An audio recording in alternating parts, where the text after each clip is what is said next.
A história que nos contaram sobre o início da humanidade está incompleta. Milênios atrás, antes de qualquer pirâmide ser erguida, a Terra foi palco de uma invasão, que a arqueologia oficial prefere ignorar.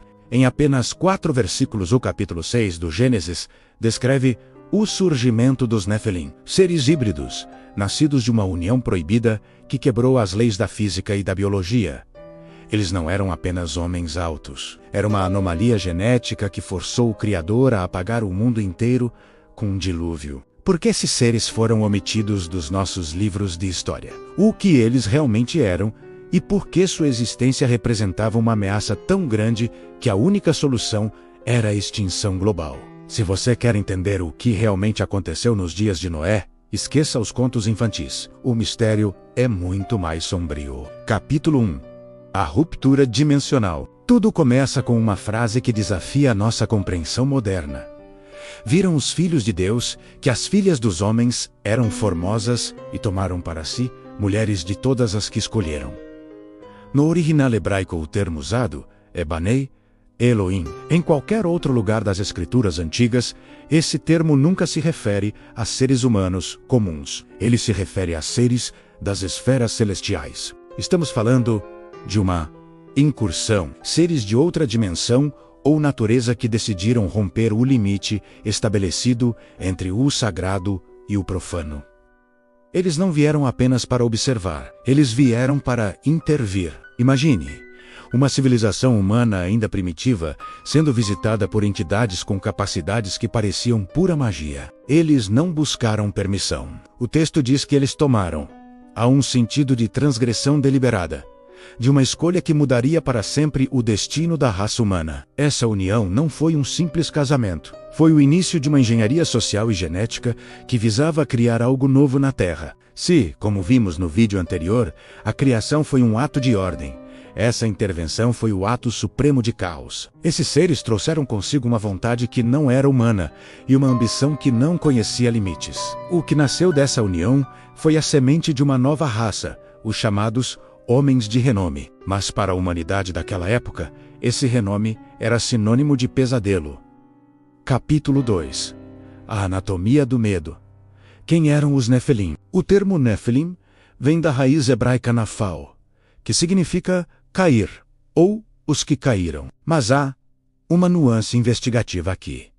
Eles eram aqueles que faziam os outros cair. Imagine seres que possuíam a força bruta dos animais, a inteligência das estrelas e nenhum pingo de consciência moral humana. Eles eram híbridos. Seres que ocupavam o espaço entre o físico e o espiritual. A estatura física, embora imensa, era apenas o detalhe mais visível. O que realmente assombrava o mundo antigo era a natureza desses seres. Eles se tornaram tiranos naturais, dominando a humanidade, não por mérito, mas por superioridade biológica. Quase todas as culturas antigas guardam memórias desse período. Os sumérios falavam de reis que viviam milênios e tinham estaturas colossais. Os gregos descreviam os titãs que desafiaram os deuses e os heróis como Hércules, nascidos de deuses imortais. Seria o Gênesis a fonte original, o relatório sem enfeites do que o resto do mundo transformou em mitologia? A presença desses seres na Terra criou uma distorção. Eles não se encaixavam no ecossistema. Eles eram devoradores de recursos,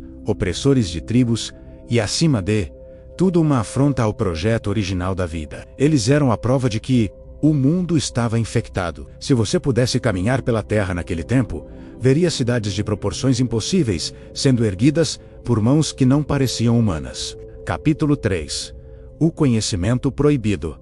Tecnologia antediluviana. O que os pais desses gigantes trouxeram para a humanidade? Documentos antigos e extrabíblicos, como o livro de Enoque, que era lido pelos primeiros cristãos, dão detalhes que a arqueologia convencional teme discutir. Esses seres não apenas geraram filhos, eles atuaram como mentores da rebelião humana. Eles ensinaram a metalurgia avançada para a criação de espadas e escudos, transformando a humanidade, que antes era agrícola, em uma raça guerreira. Ensinaram o uso de plantas para encantamentos e manipulações que hoje chamaríamos de química proibida. Ensinaram a astrologia, não como observação estelar, mas como uma forma de ler o destino fora da vontade do Criador. Isso explica o salto tecnológico bizarro que vemos em certas ruínas antigas. De repente, o homem sabia como cortar pedras de 1000 toneladas com precisão cirúrgica. De repente, havia um conhecimento de cosmética e sedução que visava apenas o prazer e a vaidade. A civilização antediluviana pode ter sido muito mais parecida com a nossa do que imaginamos.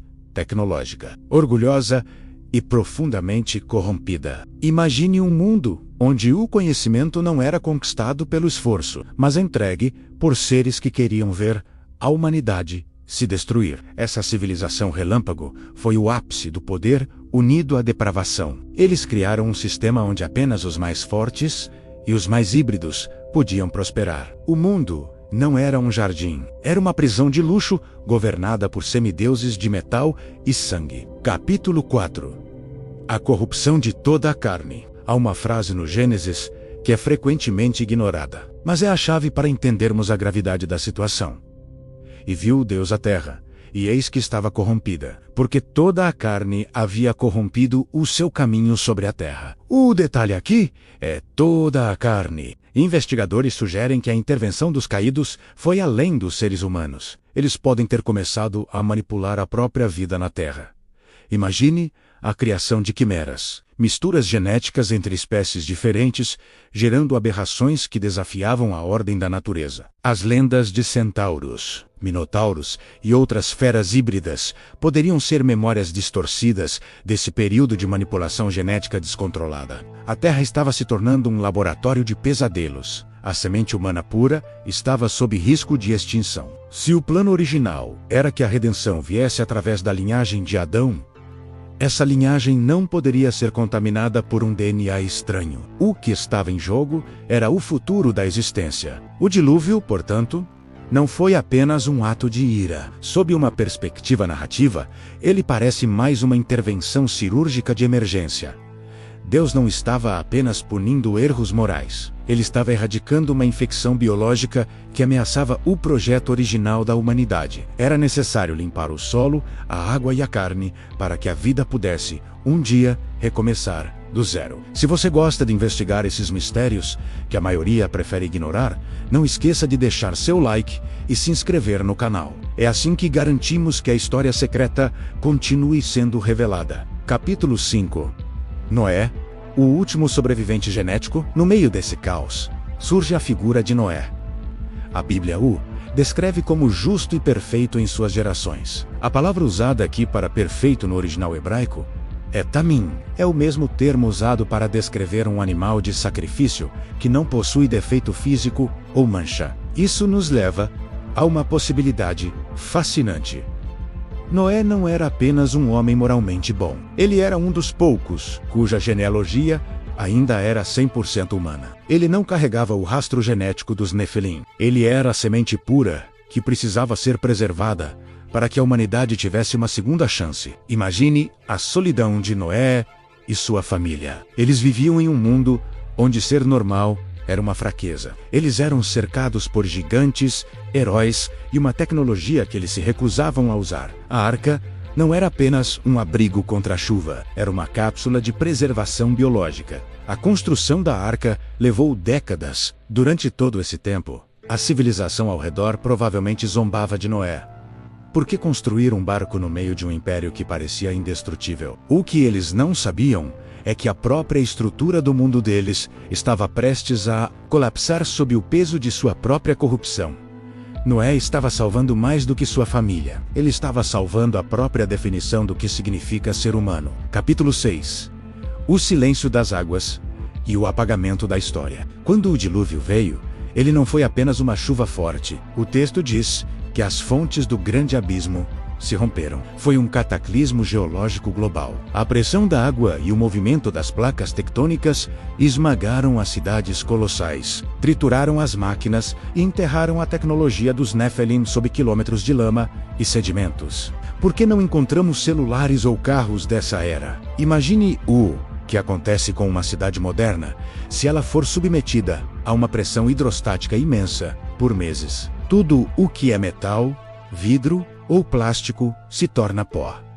O que sobra de uma civilização após um evento dessa magnitude? Apenas o que for de pedra maciça. As estruturas megalíticas que vemos hoje ao redor do globo, menos blocos de 1000 toneladas encaixados, sem argamassa, menos podem ser os únicos discos rígidos que sobreviveram a esse julgamento. Elas são o testemunho mudo de uma engenharia que não deveria existir naquela época. Elas são as cicatrizes de uma civilização que o dilúvio tentou apagar da nossa memória coletiva. O silêncio que se seguiu ao dilúvio foi o silêncio de um mundo que precisou ser enterrado. A humanidade que saiu da arca era frágil, sem a tecnologia dos antigos e sem a força dos gigantes.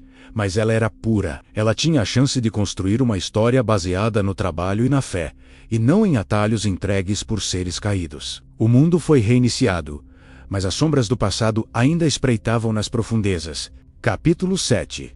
O despertar do padrão antigo. Uma das perguntas mais inquietantes para quem estuda o Gênesis é: se o dilúvio destruiu tudo, por que ouvimos falar de gigantes novamente na época de Moisés, Josué e Davi? O texto de Gênesis 6:4 contém uma cláusula misteriosa. Havia naqueles dias gigantes na terra. E também depois, esse também depois é a chave para o enigma. Houve uma segunda incursão, ou traços genéticos recessivos conseguiram atravessar o dilúvio através das esposas dos filhos de Noé? O fato é que quando o povo de Israel chegou às fronteiras de Canaã, eles encontraram os descendentes de Anak.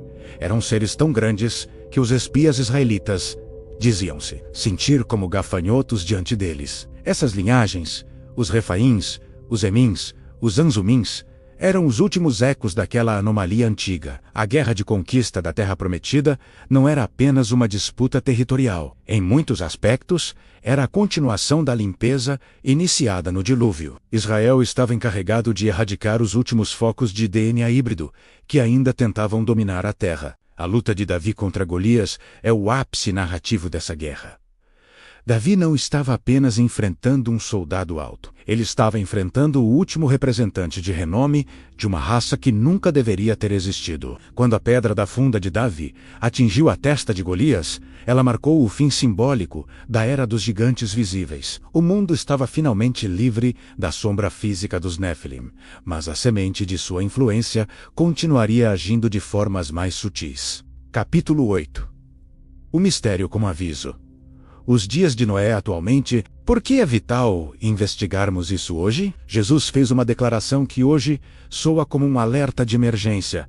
E, como foi nos dias de Noé, assim será também a vinda do Filho do Homem. Frequentemente, as pessoas pensam que ele estava falando apenas sobre festas e casamentos. Mas, sob a luz do que descobrimos, o aviso é muito mais profundo. Será que o padrão de hibridização e a busca por conhecimentos que rompem os limites da criação está se repetindo? Vivemos em uma era de biotecnologia avançada, edição de genes e a promessa do transhumanismo. Estamos, novamente, tentando melhorar o ser humano através de meios externos, buscando a imortalidade e o poder, sem a necessidade do Criador. A inteligência artificial e as interfaces cérebro-máquina são os novos conhecimentos proibidos? Estaríamos nós recriando as condições que forçaram o primeiro dilúvio? A história dos Nephilim serve como um espelho para a nossa sociedade tecnológica. Ela nos lembra que o progresso que ignora os limites da natureza humana sempre termina em catástrofe.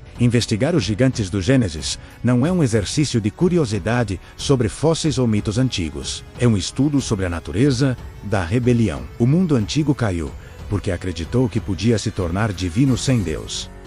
O nosso mundo caminha sobre as mesmas areias movediças, buscando nas mesmas fontes de poder as chaves que uma vez trancaram as portas daquela civilização perdida. Por fim, as vozes que o tempo não calou. Os Nephilim foram a maior anomalia da história humana. Eles representaram o ponto em que o céu e a terra se misturaram de forma errada, criando um caos que quase extinguiu a nossa raça. Ao entendermos quem eles eram, o Gênesis deixa de ser um livro de histórias e passa a ser um documento de sobrevivência. Mas se os Nephilim deixaram rastros na nossa genética e na nossa memória, eles também deixaram marcas físicas que o tempo não conseguiu apagar. Existem lugares na Terra onde as pedras gritam que o impossível já foi realizado. Lugares onde a escala da construção não combina com a força humana. No próximo vídeo, vamos sair dos textos e entrar no campo da arqueologia proibida. Vamos investigar as construções impossíveis e os artefatos que a ciência oficial ignora. Vamos falar sobre a tecnologia dos antigos e as provas materiais de que os gigantes realmente caminharam por aqui. E se você gostou desse conteúdo, curta o vídeo, se inscreva no canal, ative o sininho e compartilhe com quem gosta de conhecer fatos historicamente secretos.